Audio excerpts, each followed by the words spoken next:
Hello students, आज हम study करेंगे about most complex organ of human body that is brain. अब brain present कहाँ होता है? हमारी बॉडी के हेड रीजन में स्कल होता है। स्कल दो टाइप्स की बोन से बना होता है, facial and cranial. Cranial bones मिलकर बनाती हैं हार्ड कवरिंग जिसे हम कहते हैं क्रेनियम। इसके अंदर की स्पेस को कहते हैं क्रेनियल कैविटी। यहाँ पर ब्रेन प्रेजेंट होता है। ये कवरिंग ब्रेन को मैकेनिकल इंजरी से प्रोटेक्ट करती है।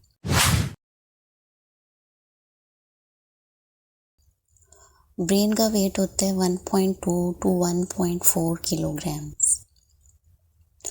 ह्यूमन नर्वस सिस्टम को हम दो पार्ट्स में डिवाइड करते हैं, brain and spinal cord. As a part of nervous system जो ब्रेन है वो हमारी बॉडी के फंक्शंस को कंट्रोल करता है। हम जो भी देखते हैं, सुनते हैं, सूंघते हैं, ब्रेन ये सारी इंफॉर्मेशन को एनालाइज करता है एंड फिर रिस्पॉन्स जनरेट करता है। फॉर एग्जांपल, हमने कुछ सूंघा तो ब्रेन है वो एनालाइज करके हमें बताएगा कि ये स्मेल अच्छी है या नहीं है, कहाँ से आ रही है, किसकी है, etcetera. Brain is surrounded by 3 membranes जिन्हें हम मेनिंजेस कहते हैं। Outer layer is dura mater, ये हार्ड एंड थिक होती है। मिडिल लेयर इज आर्केनॉइड, ये वेब लाइक होती है। And inner most layer is बाया मैटर, ये सॉफ्ट एंड फ्लेक्सिबल होती है और ये ब्रेन से चिपकी हुई होती है विद नो स्पेस। इन मेनिंजेस के बीच में खाली जगह होती है जहाँ फ्लूइड भरा रहता है जिसे कहते हैं सेरेब्रोस्पाइनल फ्लूइड। ये ब्रेन को प्रोटेक्ट करता है फ्रॉम मैकेनिकल शॉक्स।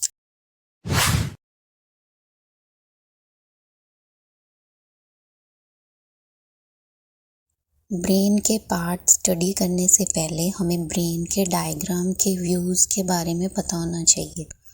जब हम ब्रेन का डायग्राम देखते हैं फोटो में तो कुछ ऐसे दिखते हैं।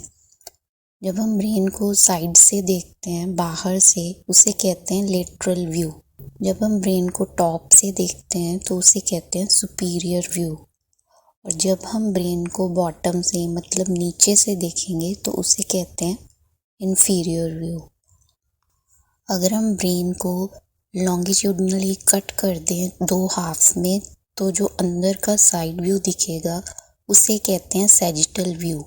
यहाँ हम ब्रेन के सारे पार्ट्स देख सकते हैं। ब्रेन को हम डिवाइड करते हैं 3 मेजर पार्ट्स में, fore brain, mid brain and hind brain. Fore brain consists of cerebrum, diencephalon and olfactory lobes. So first is cerebrum. Cerebrum is the largest part of the brain. ये बाहर से हमें photo में अखरोट जैसा दिखता है और इसका जो सरफेस होता है वो स्मूथ नहीं होता, इसमें फोल्ड्स होते हैं। इसके दो हाफ्स होते हैं, right cerebral hemisphere and left cerebral hemispheres. इन दोनों हेमिस्फेयर्स के बीच में बहुत सारे नर्व फाइबर्स होते हैं, इन्हें कहते हैं कॉर्पस कैलोसम। इसके कारण दोनों हेमिस्फेयर आपस में इंटरकनेक्टेड होते हैं। पर अपर साइड पे जो हेमिस्फेयर्स हैं वो सेपरेटेड होते हैं एक दूसरे से by longitudinal cerebral fissure. Brain के पेरिफेरल पार्ट में ग्रे मैटर होता है जिसे सेरेब्रल कॉर्टेक्स कहते हैं। सेरेब्रल कॉर्टेक्स में सब कुछ का एनालिसिस होता है। तो each cerebral hemisphere is divided into 4 lobes: frontal, parietal, temporal and occipital। जो frontal lobe है ये कंट्रोल करता है thinking, IQ, memory, creativity, movements, logical reasoning, speech and decision making। जो parietal lobe है it controls touch, temperature, pressure and pain। Occipital lobe controls vision। Temporal lobe controls hearing and memory।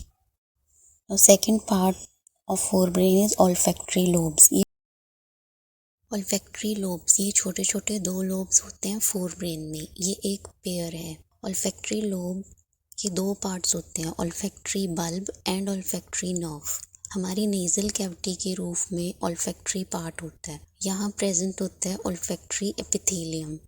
For example, हमने कुछ smell किया तो वो जो chemical होगा वो nasal cavity के थ्रू ऑल्फैक्टरी एपिथेलियम तक पहुंचेगा, फिर ऑल्फैक्टरी लोब में जाएगा, वहाँ जो ऑल्फैक्टरी नर्व है उसके थ्रू टेम्पोरल रीजन में जाएगा ब्रेन के, जहाँ फिर उसका एनालिसिस होगा कि ये जो केमिकल है उसकी स्मेल अच्छी है या नहीं है, कहाँ से आ रही है, किसकी है। Third part of forebrain is diencephalon. इसके 3 पार्ट्स होते हैं, epithalamus, thalamus and hypothalamus. Epithalamus जो है it forms the roof of diencephalon. यहाँ पर पीनियल ग्लैंड होता है। जो थैलेमस है it is the relay centre of diencephalon.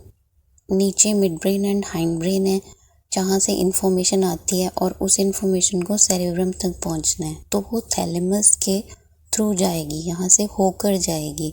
So thalamus is the relay centre. Then is hypothalamus, ये नीचे की तरफ रहता है, ये नर्वस सिस्टम को एंडोक्राइन सिस्टम से जोड़ता है। हाइपोथैलेमस जुड़ा है पिट्यूटरी से, ये एक एंडोक्राइन ग्लैंड है। पिट्यूटरी हाइपोथैलेमस से नर्व्स के ट्रैक्ट से जुड़ा है जिसे इनफंडिबुलम कहते हैं। जो पिट्यूटरी है ये मास्टर एंडोक्राइन ग्लैंड है और जो हाइपोथैलेमस है ये मास्टर ऑफ मास्टर ग्लैंड है। जो हाइपोथैलेमस है ये कंट्रोल करता है थर्मोस्टैट ऑफ द बॉडी, मतलब हमारी बॉडी का जो टेम्परेचर है 37 डिग्री सेंटीग्रेड, ये इसे मेंटेन रखता है। जब हम खाना खाते हैं तो स्वाद जो है वो सेरिब्रम के पैराइटल लोब से आता है, लेकिन हमें भूख लगना, प्यास लगना ये हाइपोथैलेमस में होता है। हाइपोथैलेमस से ही पता चलता है कि पेट भर गया या प्यास बुझ गई। Midbrain is located between thalamus और hypothalamus of forebrain and pons of hindbrain। इन दोनों के बीच में होता है मिडब्रेन। मिडब्रेन के बीच में सेरेब्रल एक्यूडेक्ट होता है जिसमें CSF फ्लूइड भरा रहता है और इसके पीछे की तरफ यानी डॉर्सल साइड पे 4 लोब्स होते हैं जिन्हें कहते हैं corpora quadrigemina.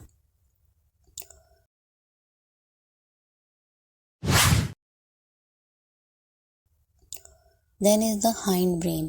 Hindbrain comprises of pons, cerebellum and medulla oblongata। pons forebrain को hindbrain से कनेक्ट करता है और जो medulla है वो cerebellum के नीचे होता है और ये स्पाइनल कॉर्ड में कंटिन्यू करता है।